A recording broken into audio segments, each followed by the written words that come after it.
Rhett and Link, 2011. On the surface, we started our project, and we didn't really know, first of all, what Rhett and Link was or what it even meant, or who they were. So the best thing to do is we started to check out the website, and when we got on there, we saw there's two guys, one short guy, one tall guy, and named Rhett and Link, and they pretty much make videos that express their opinions about our culture is kind of what I've gathered from watching a few of them. And they kind of just have like current events type stuff, like kind of just like satires of funny events and stuff that they consider to be funny. And kind of just, they pretty much just make videos, so starting off on our research is kind of interesting because it's kind of hard to find a lot of writing about them because they're not really based in, they're kind of just like based off the internet, and they have their own TV show, so it's kind of like you got to do a lot of video watching to keep up with them. All right, so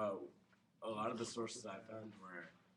articles about their show, which is Rhett and Link Commercial Kings, and they took different stances on what they were doing. Half of the sources that I found thought that what they were doing was kind of a mockery of the companies, the small companies that they're using. Like, then their opening show was called Cat and Dogs, and they said that they made the person who takes care of cats seem like, you know, she was one bill away from going bankrupt and being on the show Hoarders, and being on, like, making fun of the people and taking the commercials where they want to take it instead of where the companies want to take it, and kind of just make fun of them. And other people thought that what they were doing was a great idea. Like, they compared it to the Super Bowl, where people watch all those commercials and the people make a lot of money from it, but they have to spend an enormous amount of money. And they talk about how Rhett and Link uses a $0 budget to help people that don't have the money to produce that kind of stuff and help get people's names out.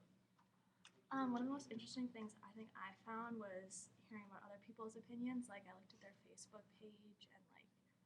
what their fans thought about what they were doing, and then also I found some articles from like news sources that were like critiquing what they thought they were doing, and most of the time they thought it was really interesting because it was something that people had never done before, like trying to find ways for people to sit and watch commercials instead of just getting up and leaving, like, which was interrupting the ebb of flow, which we talked about before. And our research is continuing. We're learning more about them every day. And most of the things that we saw were about YouTube and how some of their videos have over 9 million views each, and they're originally engineers from North Carolina, and they ended up being persuaded to start making commercials for people. Rhett and Link, Section 1.